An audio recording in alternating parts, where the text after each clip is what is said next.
น้องอันนี้เป็นน้อง เดิ เก่าน ทางไปเยี่ยมยามประเทศลาวอีก อยู่ประเทศลาว ไปอยู่ประเทศลาวไปอยู่อันนี้ไปอยู่ประเทศลาวแล้วก็สิมายามอเมริกาบัดนี้โดนมาทะเล ประเทศนี้ I'm leaving today for a place I dream about. Packing every little thing, there's no turning back now. The road is calling softly, I can feel it in my chest. A long-awaited journey, finally I can rest with my memories beside me and tomorrow in my hands. I can see the morning waiting in the heart of my homeland. I'm going to love. I'm going to love a beautiful country where my heart belongs. I'm going to love. That's what's on my mind. I'm going to love. เดี๋ยวนี้พวกเขาก็ได้มาฮอดเดินบิน LAX Los Angeles รัฐแคลิฟอร์เนียมื้อนี้น้องสาวเอื้อยกับแม่เพิ่นมาส่งขึ้นยนต์ก็สิเป็นเดินบินใหญ่เนาะมีรถหลาย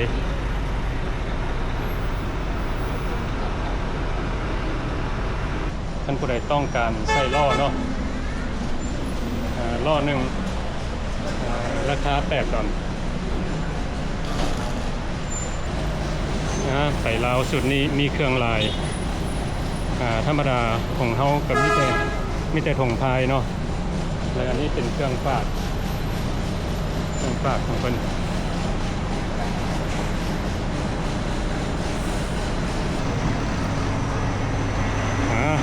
เราก็ขอบใจเพิ่นเนาะ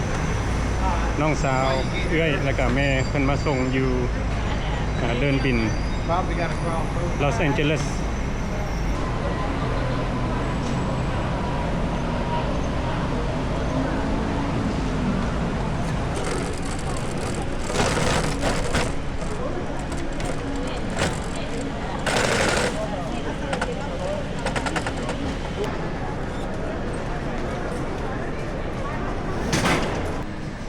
การเดินทางมานี่ก็สิใช้เวลา21ชั่วโมงทิเก็ตเฮาซื้อจาก LA ไปหาเวียงจันทน์$495เป็นทิเก็ต one way เนาะบัดนี้เฮาก็สิได้ออกไปหาเกตของเฮาสิเป็นเกต130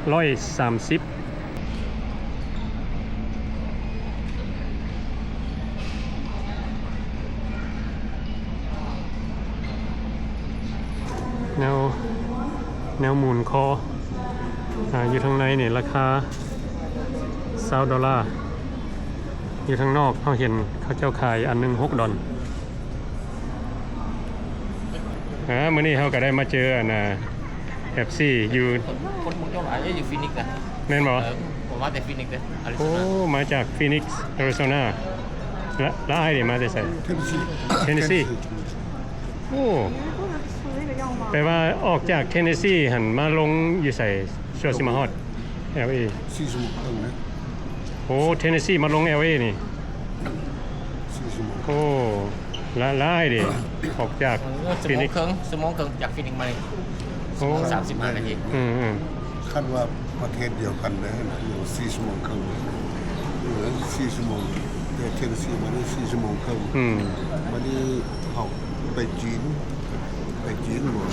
แล้วจะกลับมาลาวนี่4 ชั่วโมงส่วนคนละประเทศอยู่4 ชั่วโมงเขาในประเทศเดียวนี่4 ชั่วโมงครึ่งจากน้อยจากใหญ่ดินเขา ใหญ่อีหลีเนาะอเมริกานี่ ว้าย มาเจอกันเมื่อคืนว่าสิมาเจอ บ่ เจ้าอยู่นี่โอ้ยมันยางไปห่อนยางไปว่าคนมันโดกด้วยนะเห็นหมวกเห็นเนี่ยเห็นหมวก เออ ว่าเปิดนั่งเยอะนั่งพักกันแต่ก็เที่ยวไปสูบยา2-3เทื่อลบไปลบมาเวนเจ้า โอ้โอ้แปลว่าบ่ได้นัดกันแน่นอนเจ้าสองคนนี่ก็มาเจอกันอยู่นี่ คนละเบือง โอ้ฮู้จักกันมาแต่ อยู่นี่ ก็มาฮู้อยู่นี่ เอาบ่ฮู้จังได๋ว่าคำลาวฮู้กันเบิดเลย เออ คนมากับคนหนึ่งกันแต่คนนั้นกับมาจากคนฟิลิปปินส์คนนั้นมาเราเนี่ย คนฟิลิปปินส์ โอ้ดีแล้วได้มาเจอกันเนาะเออ เจอกันไม่ได้เดี๋ยวนี้ก็เป็นคนลาวนั่งมองกับลงนี่ว่าก็เป็นคนลาวมาว่ะไม่ใช่เขา2คนนี่แล้วนี่ที่3คนนะ ให้แนะนำตัวเองได้บ่ชื่อหยัง สิเป้า ชื่อเป้าเนาะอ้ายเด้ อาเซียนตุ้ยสิทวงศ์ ครับผม ไทย โอ้ ของลาวมัน โอ้คนหลวงพระบางเนาะเมื่อนี่สิเมื่ออันโดนปานใดนี่ ห่วยเมืองแล้วเราดีทายได้ดนเราก็เมืองอยู่บ้านเฮาอยู่ได้บ่มาก็ได้ โอ้ พอมือเขาส่งให้เงินนั่น อ้ายก็แบบเดียวกันกับข่อยแหล้วอยากไปอยากมายามใดก็ได้เนาะ พอมือส่งเขาบ่ต้องมาก็ได้ลูกหลานบ่ต้องมา อยู่บอนเฮาสบายใจพุ่นล่ะเนาะ บ้านเฮาก็ได้ม่วนนอนหลับอยู่ที่มันบ่ดึงเงินบ่ดึงเงินนึง โอ้ สบายแล้วเจ้านะเกิดวันเจ้าสิงห์เดือน12คุณหลอกมาเคยเบิ่งซ่องเจ้าว่าสิงห์กาบุญท่าหลวงคนนั้นล่ะ แม่น เจ้าวัน ไปขึ้นมาโอ้ บุญซุมเมื่อดิบ้านซุมเมื่อหลัง ขึ้นฮอดแฮงแล้วก็เลยต้องได้ไปก่อนก็อยู่เลี้ยงอยู่ใกล้เดินสมองอยู่ใกล้เดินอย่างไปสิไค อยู่สีไข่เนาะโอ้ละไอ้วางแผนสิอยู่ดนปานใดนี่ ยังโมโหเลย รีไทร์แล้วบ่ ยังโมโหเดือนแล้ว ไอ้รีไทร์แล้วบ่ ฮะ รีไทร์แล้วบ่ โอ้เรียบร้อยแล้ว เรียบร้อยแล้วเนาะว้าวดีละ เขาดีไทย9ปีแล้ว โอ้9ปีครับ9ปีแล้วเดี๋ยวนี้อยากมากับมาอยากเมืองกับเมืองเพิ่นบ่ได้ว่าหยัง แล้วบ่ได้เบิ่งยูทูบเบอร์คอยถามว่าเจ้าฮู้ยูทูบเบอร์เราบ่ได้เบิ่งเราบ่ได้ติดตามข่อยนี่ฮู้เบิ่งเบิดมากกินแซ่บของเจ้าตลอดครับของคนลาวของเบิ่งเขาเบิ่งครับที่นี่ทำเนี่ยเขาเบิ่งเบิด ขึ้นฮอดบ้านได้เนาะ เขาเข้ากับเมื่ออยู่2019เมื่อเราบ่ได้มาโดดนั้นมาจะ6ทิศเดือนครึ่งวันนี้จังว่าโอเคเอาบุญพละแล้วก็วันนั้นเดี๋ยวเฮาเมืองบ้านพักก่อนก่อนนะ จาก LA ไปหาเซี่ยงไฮ้นี่ก็สิใช้เวลาประมาณ3ชั่วโมงครึ่ง 13ชั่วโมงครึ่งว้าวแต่ว่าเป็นยัง แล้วก็ออกกันผู้ดองไชน่าเฮามาบ้านเฮาประเทศเฮาแท้ก็4ชั่วโมงกว่า4ชั่วโมงกว่าดีกว่าย่างขี้ยน ก่อนแล้วว่าเจ้าสิโทรเอาเงินเจ้ามาครับตัวเจ้าสิเงินเอาโทรเงินไทยเป็นแจ็ค ยนต์พลาสติกกันนะ ตัวว่าเจ้าสิโทรเอาโอ้ยสิได้กินเงินนำ Carry every photograph, every name I know, the scent of distant gardens and the rivers moving slow. From the first familiar sunrise to the welcome at the door, I have waited all my lifetime. I can't wait anymore. With my memories beside me and tomorrow in my hands, I can see the morning waiting in the heart of my homeland. I'm going to Laos. I'm going to Laos. A beautiful country where my heart belongs. I'm going to Laos. That's what's on my mind. I'm going to Laos and the dream is mine. This is more than just a journey, more than miles beneath the sky. It's the place my soul remembers. It's the reason I can fly. มาฮอดแล้ว สนามบินอยู่เซี่ยงไฮ้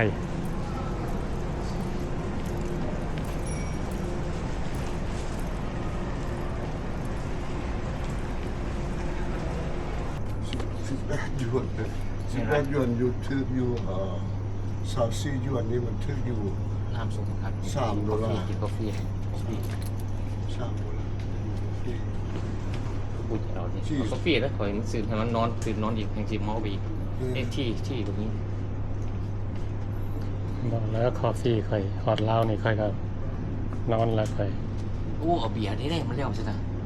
นี่เบียร์นะ ไม่ใช่ นี่สิงเตานะนี่เลยแม่นบอกเบียร์นี่บอก แม่น เอาไหมเอาแล้วเปิดไหมเบียร์3 ปองมาเส้นเอาวะ เอาไม่เอาขี้ไก่ เสียวยัง ค่อยสิเอาน้ำลาด เอาน้ำราดเอา เอา ใส่ น้ำ เอาไป โอ้ยหัวใจ ไปใจใช่ไหมต้องดีใจ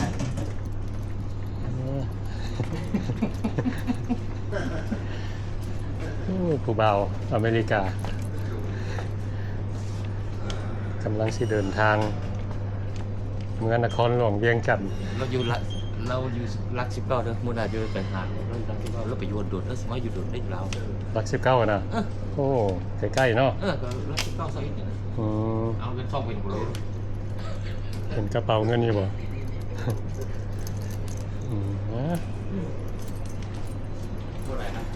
เท่าไหร่นะเขาก็ได้มาเจอเพิ่นอยู่สนามบินเนาะเพิ่นก็สิเมื่อลาวคือกัน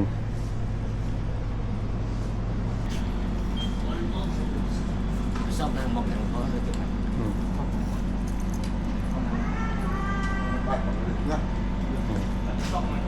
เบิดเท่าใดหั่นน้ำ3ตุ๊กหั่นเบิดเท่าใด $7 ซ่อมนั่ง $7โอ้ก็โอเคเลย จริงมาซื้อกี่ดีนะมีบนเองสิมาซื้อของเราอีกนะ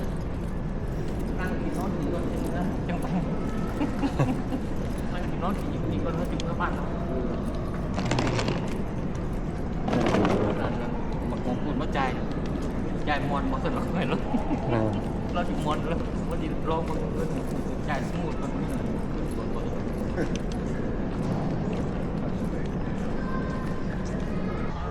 มื้อนี้ก็ได้มาเจอผู้บ่าว2 คนมาจากอเมริกา ว้าวเฮิม ผู้บ่าวเฮิมเพิ่นก็สิเดินทางไปเยี่ยมยามประเทศลาวเนาะพวกเขาก็สิได้ท่าอยู่เดินบินเซี่ยงไฮ้นี่ประมาณ3 ชั่วโมงแล้วก็8 โมงตอนแรงก็สิได้ขึ้นยนต์จากเซี่ยงไฮ้ไปหานครหลวงเวียงจันทน์ขอถามมันจักหน่อยได้บ่เพราะว่าเฮาก็อยากให้ต่างให้พี่น้องลาวเฮาผู้ใดอยากเดินทางมาเยี่ยมยามประเทศลาวเนาะการสะดวกสบายบ่บางสิ่งบางอย่างเนาะอ้ายนี่อ้ายซื้อเป้าเนาะมาจากอาริโซนา Phoenix Arizona เนาะแปลว่าขอถามได้ว่าไอ้ปียนต์ของไอ้นี่ชื่อเท่าใด 440อะไรรวม440ถักซื้อวันเบ้ได้ล่ะซื้อวันเบ้440ถึกได้ขนาด มันเข้าพัดแท้ครับเมื่อไรก็100ปลายเข้าไปก็เป็น600พอดีนะ600 โอ้ประมาณ600แปลว่า600นี่ขึ้นจาก Phoenix เนาะมาไปฮอดลาวเลยล่ะการเดินทางจากLA มาหาเซี่ยงไฮ้นี่13 ชั่วโมงนี่สะดวกสบายอยู่บ่อยู่เทิงยนต์ก็บ่ก็จักบ่จักสิบ่คือว่าเราบ่ได้ลุกจางหลายเนาะนั่งย่างไปเข้าห้องน้ำแล้วก็แล้วดิโอ้บ่ได้นอนบ่นอนบ่หลับนอนมันเสียบไปนอนก็มิ่งหูเงินซักก็นอนบ่หลับแล้วมันบ่ได้หลับโอ้นอนยากอ้ายไปลาวนี่สิอยู่ดนปานใดนี่โอ้ยังบ่ฮู้เด้อบ่ฮู้เนาะประมาณฟังเบิ่งสถานการณ์ 3-4 เดือนได้3 เดือนได้ 3-4 เดือนกันยังอยู่หรือว่าก็เลยคันบ่อยากมาก็อยู่ทอดเหลือปีหน้าเลยครับขึ้นมาอเมริกาไปโอ้แต่ว่าเดี๋ยวนี้กินบำนาญแล้วเนาะอยู่ไทยแล้วสบายไปมาอยากไปยามใดอยากมายามใดสะดวกสบายพอแล้วเมื่อพักผ่อนซะก่อนจะมากันใหม่เรื่องงานเมื่อพักผ่อนเอาเงินไปใช้อยู่บ้านเฮานี่ถืออะไรของเอามันเข้าให้แต่อันนี้ อันนี้ช่างมันนี่ก็เป้าๆหรอก โอเคสิ วัดเวลาขึ้นอย่างเขาข้ามขั้นบ่เขา บอสก็ยัดเข้ากระเป๋าข่อยก็ได้ ยังเขา กระเป๋าข่อยมันบ่มีหยังเลยนะคนต้องเอามาสเปรย์ไว้สิถ้าคันมีเกิดมาหาคนก็ยกใส่พี่มีรูปหลายกระเป๋าไปต้องเอาเข้ามาเสียเห็นบ่ อันนี้ไอ้ตุนบ่ไอ้ ตุ้ย ไอ้ตุ้ยโอเคโทษได้ ตุ้ยแต่ว่าเดี๋ยวนี้มันบ่ตุ้ยแล้วเดี๋ยวนี้นะ ชื่อพี่ยนต์เท่าไหร่ก่อนนี่มา อ่า จากเทนเนสซีนี่นะ มันบ่ได้แพงนะวันเวกอ่ะ โอ้อันนี้ก็วันเวอีก วันเวก987ดอล โอ้ 987 มันหนักเลยมันก็คาแล้วเป็นชื่อมาจาก900แล้ว900โอเคอยู่วะบ่ฮู้แล้ว อันบ่ฮู้แล้วซื้อเขาแล้วก็ซื้อ มันก็โอเคอยู่ โอเคแต่ว่าคันพวกไปกันนี่ก็1,700 1,800แล้วนี่ เขายังบ่ได้ถามไอ้ตุ้ยเนาะว่าไอ้ตุ้ยสิมาลาวแผนสิเฮ็ดอิหยัง โอ้ยเฮ็ดหยังนี่ทายแล้วเด้มีความมีครัวอยู่นี่ มีครอบครัวบ่มีเมียแล้วบ่อยู่ลาว โอ้ขมิ้น เราสีดำเป็นหน้าลูกเดียวเราสีดำเป็นหน้าลูกเดียว นั่นน่ะ เราสิเป็นยังเราสีดำเป็นหน้าหน้าข้าวสารหน้าบักโนนจุ แล้วดำหน้าโน้นลูกเดียวนั้นเนี่ยนะ โอ้เป็นชาวไร่ชาวนาเนาะ อืม เห็นว่าเราสีดำเป็นหน้าเห็นแต่หน้าดำหน้าโน้นลูกเดียวแล้วเนี่ย เฮ็ดหยังเฮ็ดมาแต่หนุ่มพุ่นน่ะอายุไปฮอดสหรัฐอเมริกาผมยังดำๆอยู่เดี๋ยวนี้ผมงอกขึ้นบ่มีเลย พอแล้วเนาะ ผมงอกหมดมันหมดไปเลย มันอายุมันเจ้ายังแข็งแรงอยู่เจ้ามันจะแข็งแรง แค่แห้งแล้วว่าก็สาธุอนุโมทามีรุ่นนายนี่ย่างบ่ได้นะยังจังตัวติดเลยจิไปเป้เครื่องคือนายสิได้อ่ะบ่ได้บ่ได้ ไอ้รีไทร์โดนแล้วป่ะ ห่วย เรารีดแล้วก็ เอา62เดี๋ยวนี้71แล้ว ปวดเท้าบ่ได้เปลี่ยน ดีแล้วเอา62เพราะว่าหลายคนนี่อยากเอา65ขึ้นเมื่อ คนอยากเอา65หลาย มันพอกระเทินนะพอดีคักกันนะ พอดีครับ แต่ว่าต้องไล่เด้ไล่เงินเบิ่งเด้ไล่เบิ่งเจ้าเอา62นะมันได้จักเปอร์เซ็นต์เขาเสีย60 70%บ่ได้100บ่บัดนี้เข้าแต่ละปีเขาขึ้นนะเพิ่มมากคู่ปีแล้ววันนี้พวกมาเอา65บ่ทันเรื่องเทื่อเช็คมันมาฮอดบัดแมวบอกตายครับคือตัวซั่นเลย มากินไร ค่อยไล่บักครับแมว มากินไรก็นั่นบ่ บ่แม่นตัวได้หมอแท้ได้นี่หลายคนเช็คมาฮอดบ่ทันได้ไปแตกสมัยนั้นบ่มีdeposit เด้บ่ทันได้แตกบ่ทันได้แตกห่วยสู้นี่คือว่าสาธุสุบาสุวานำเสี่ยวมึงปานนั้นสิเอาซั่นนี่กูเอา65พุ่นแหละมันย่างบ่ออกหอยแล้วจะ65ย่างบ่ออกหอยแล้ว65สู้ก็ไปเอาแล้วมึงเด็กเป็นโอ้ยกูนี่พุ่นอยู่เมืองลาวเตะอันทางขี้ของมึงต่ำอยู่โอ้กูเตะบ่ได้เสี่ยวนั้นนะกูเขาว่าฮู้สึกว่าจังได๋อ้ายอันเมื่อลาวนี่ฮู้สึกว่าจังได๋ดีใจบ่ฮะเมื่อแล้วนี่นะรู้สึกว่าจังใด ว่ามันก็ดีใจแล้วเว้ยเนาะดีใจเนาะเมื่อเรื่อยๆบ่ใช่โอ้ยบ่ได้เรื่อยนะ5-6เทื่อนึงปีละ2เทื่อปีละ2เทื่อ7เทื่อนะที่เบิ่งพาสปอร์ตจนมีวันจำพาสปอร์ตบ่มีบ่จำเนาะนี่ล่ะเมื่อผู้ใดได้เมื่อลาวแล้วติดบ่แม่นติดแล้วบ้านเขานี่คนบ่เคยเมื่อนะบ่กล้าค่อยบอกเด้ค่อยบอกผู้ใดบ่เคยเมื่อนี่นะอย่าซุเมื่อเด้อคันบ่อยากติดคนบ่นอกนี่ว่าเราบ่จักสิอยู่ว่าสิเดือน11มันจักสิว่าเพิ่นว่าบ่ได้บ่กดบ่ได้มอเดือน11เทื่อปล่อยเมื่อก่อนเดือน11ถอยลงมาเดือน10ถอยลงมาแล้วบัดนี้ก็เมื่อเลยเดือน8ต้องได้เดือน8ได้นับเลยครับกดบ่ได้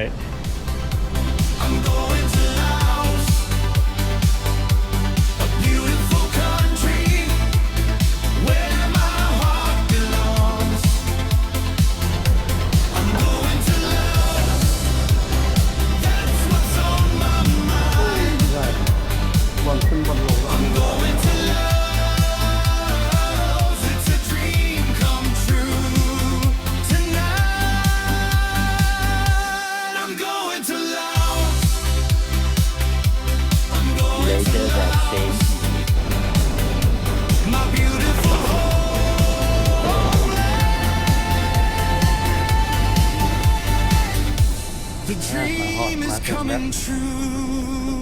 เป็นวัดไตอยู่นครหลวงเวียงจันทร์ประเทศลาว เปลี่ยนไหมวะเจ้ามาที่แล้วมันเบ็ดสิวะ แบบนี้ นักเลย มันมีป้ายต้อนรับบอก Welcome to Laos นะ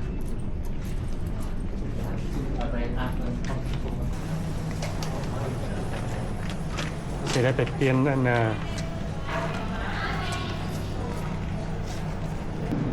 ลาวโทรคม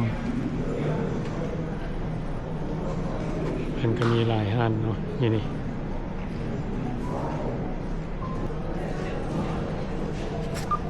โอเคไอมี100 กิกใช่ไหมครับมันสัก4 เดือน 100 กิก 9เดือนแต่ว่าอันคันไอสิโทรกับไอมีเงินโทรอยู่แล้ว 60,000 เดี๋ยวคันผู้ใดมาฮอดเนาะเพิ่นก็มีบริษัทเปลี่ยนคาร์ดซิมคาร์ดหรือว่าเติมเงินโทรศัพท์เขาก็ได้เติม 200,000 ได้ 95 กิกกุมได้เดือนหนึ่ง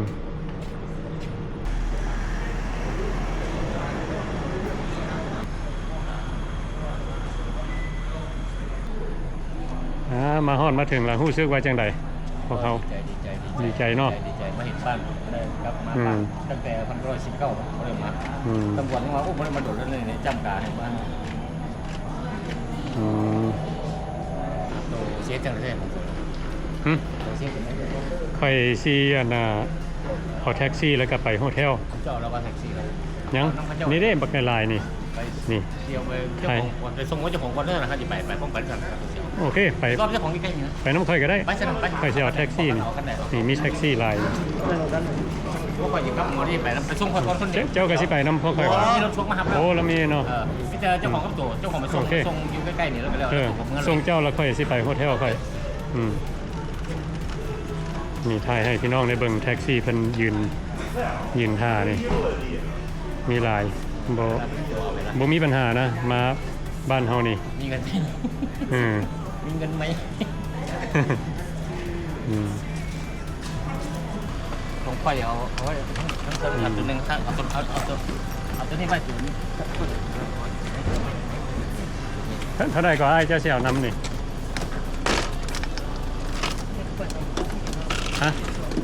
ฮะ14ดอลลาร์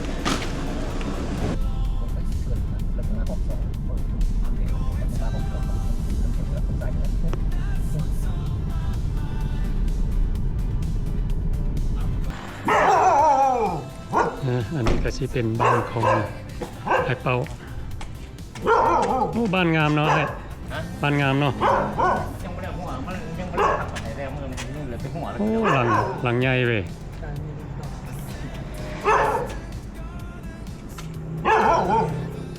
โอเคเด้อไอ้เจอกันโอเค thank you มาส่งไอ้เป้าแล้ววันนี้เพิ่นสิไปส่งเขา